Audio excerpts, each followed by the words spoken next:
আসসালামু আলাইকুম। বাংলা সংবাদে সবাইকে স্বাগত জানাচ্ছি। আমি চিন্তিয়া হক। শুরুতেই সংবাদ শিরোনাম। সুষ্ঠু ভোট হলে এনসিপির নেতারা একটা দুইটা আসনও হয়তো পাবে না, বলছেন রুমিন ফারহানা।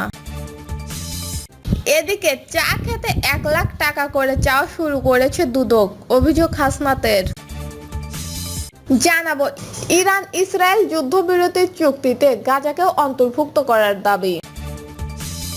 এবং সর্বশেষ জানাবো নির্বাচনের মাধ্যমে জনগণের সরকার প্রতিষ্ঠা পাবে, বলছেন আমিনুল হক।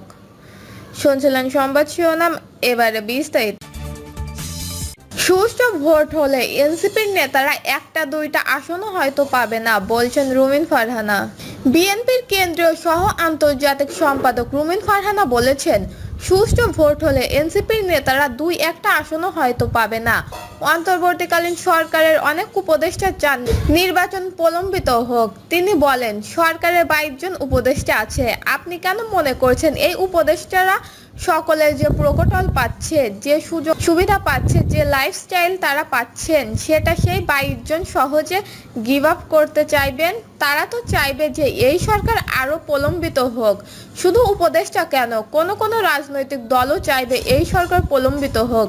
একজন, দুইজন বা তিনজন উপদেষ্টা কেবল নয়, উপদেষ্টা পরিষদের অনেকেই যদি চান নির্বাচন প্রলম্বিত করতে, যে সরকার আরেকটু বেশি সময় থাকুক, আমিও অবাক হব না। কিন্তু রাজনৈতিক দল নির্বাচনের ভোটে পাবে না, কিন্তু ফাঁকা বলে আওড়াবে। উল্লেখ করে রুমিন ফারহানা বলে, বেশ কিছু রাজনৈতিক দল আছে, তারা ভালো মতোই জানে যদি সুষ্ঠু ভোট হয় তারা একটা দুইটা আসনও হয়তো পাবে না, কিন্তু তাদের হাক ডাক কিংবা তাদের প্রতি মিডিয়ার মনোযোগ খুব বেশি। ধরুন, তাদের কোনো নেতা 300 আসনকে 400 আসন করে কথা বললেও সেটা মিডিয়ায় খবর হয়।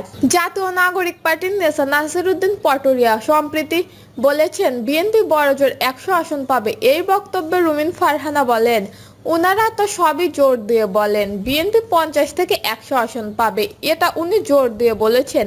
এগুলো নিয়ে মানুষ হাসে, মজা করে। মিডিয়ার নানান চাপে তাপে থেকে কাজ করতে অভ্যস্ত। মিডিয়াকে যদি আপনি ফ্রিও করে দেন, মিডিয়া ফ্রি হতে পারবে না। মিডিয়া খোঁজে রাজার দর। এখন এনসিপি কে মিডিয়া রাজার দর ভাবছে। এনসিপি যাই বলুক না কেন, যত হাস্যকর কথাই বলুক না কেন, সেটা আলোচনা হবে। অন্তর্বর্তীকালীন সরকার বিএনপির দিকে ঝুঁকে গেছে, এনসিপির এমন অভিযোগ প্রসঙ্গে রুমিন ফারহানা বলেন, এটা না বললে তো তাদের রাজনীতি থাকবে না। যে দল জনসভা ডাকতে মঞ্চে 20 জন আর সামনে ক্যামেরা 20টা, আর কিছু থাকে না, কিন্তু আমরা এখন তাদের নিয়ে আলাপ করছি। সো এই যে এয়ার টাইমটা পাচ্ছে তারা, এটা তো বিশাল ব্যাপার। যে দলের 2টা ভোট নাই, সে দল এয়ার টাইম পাচ্ছে। চা খেতে 1 লাখ টাকা করে চাওয়া শুরু করেছে দুদক, অভিযোগ হাসনাতের।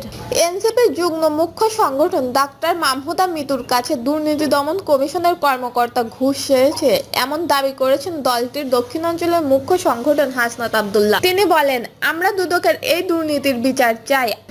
আমরা 1 লাখ টাকা চা খাওয়ানোর জন্যই কি জুলাইয়ে বাংলাদেশের মানুষ জীবন দিয়েছি? স্বাধীন বাংলাদেশের দুদকের চা খাওয়ানোর বিল 1 লাখ টাকা শিরোনামে হাসনাত আব্দুল্লাহ লেখেন, আপনার নামে দুর্নীতির কোনো অভিযোগ না থাকলেও সেটাকে ক্লিয়ারেন্স নিয়ে আপনাকে 1 লাখ টাকা দিতে হবে। সম্প্রতি মাহমুদা মিতুর কাছ থেকে এই টাকা চাওয়া হয়েছে দুদকের ডিজি আক্তার ডিবি পরিচয়ে। মাহমুদা মিতুরকে বলা হয়, আপনি একজন ডক্টর, আপনার তো টাকা পয়সার অভাব থাকার কথা না, আপনি 1 লাখ টাকা দিয়ে ক্লিয়ারেন্স নিয়ে যান। তিনি লেখেন, দুদকের সর্বনিম্ন রেট নাকি 1 লাখ টাকা। টাকা নিয়ে অস্বীকার জানালে আক্তার আবার ফোন করে জানতে চান টাকা দেবেন কিনা। টাকা না দিলে তার নামে খবর করে ছেড়ে দেওয়া হবে। রেড ক্রিসেন্টে মাহমুদা মিতু যোগ দিয়েছিল 5 আগস্টের পর। দুদক এখন তদন্ত করছে আওয়ামী লীগ সময়ের দুর্নীতি নিয়ে। তবে হাস্যকরভাবে আওয়ামী লীগ আমলের কর্মকর্তাদের নাম না নিয়ে তখনকার দায় চাপানোর চেষ্টা করছে এখনকার লোকজনের ওপর। এখনো বড় অঙ্কের টাকা লেনদেনের সমূহ সম্ভাবনা আছে। কিছু না করাকেই কাছ থেকে যদি 1 লাখ টাকা নেওয়া হয় আওয়ামী লীগের আমলে কর্মকর্তাদের থাকে, তাহলে কত টাকা নেওয়া হয়েছে? চা খেতে 1 লাখ টাকা করে চাওয়া শুরু করেছে দুদক, অভিযোগ হাসনাত আব্দুল্লাহর। এনসিপির এই নেতা লেখেন, দুদকের এইসব কার্যকলাপ এই প্রথম না। শেখ হাসিনা আমলে খালেদা জিয়া সহ বিরোধী দলের বহু নেতাকে এরা হয়রানি করেছে, অথচ আওয়ামী লীগের হাজার কোটি টাকার দুর্নীতি নিয়ে এরা কিছুই বলেনি। আমরা আশা করছি 5 আগস্টের পর এদের মধ্যে পরিবর্তন আসবে, কিন্তু আসেনি। বরং এরা এখন চা খাওয়ার জন্য 1 লাখ টাকা চাওয়া শুরু করেছে। মাহমুদা মিতা সাহস করে ভিডিও করে রেখেছেন, অন্যরা ঘুষ দেয় নাই, কিন্তু কত সাধারণ মানুষ ওদের এই চায়ের বিল দিতে বাধ্য হয়েছে তা জানে নেই। তিনি আরো লেখেন, আমাদের অবস্থান পরিষ্কার, মাহমুদা মিতু কেন? যদি আমার নামে 1 পয়সার দুর্নীতির অভিযোগ আছে সেটা মানুষের সামনে প্রকাশ করে দিন, কাউকে ফোন করার দরকার নেই। দুর্নীতি পেলেই সেগুলো প্রকাশ করে মামলা করে দেন, আইনের হাতে তুলে দেন।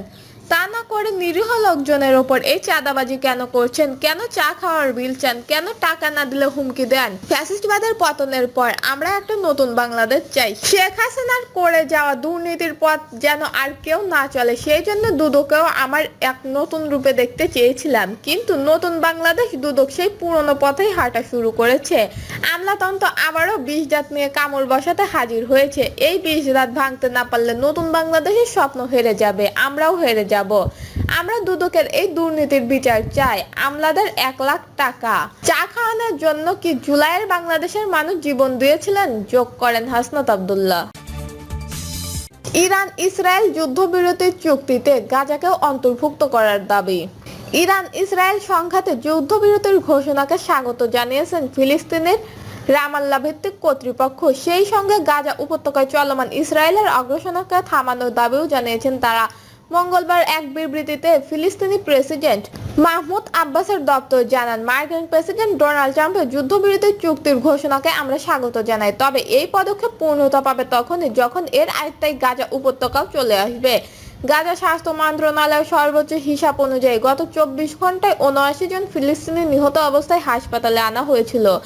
এর ফলে 2023 সালের আগস্টের থেকে ইসরায়েলের হামলায় নিহতের সংখ্যা বেড়ে 56,077 জনে দাঁড়িয়েছে। আহত হয়েছে প্রায় 1,31,884 জন।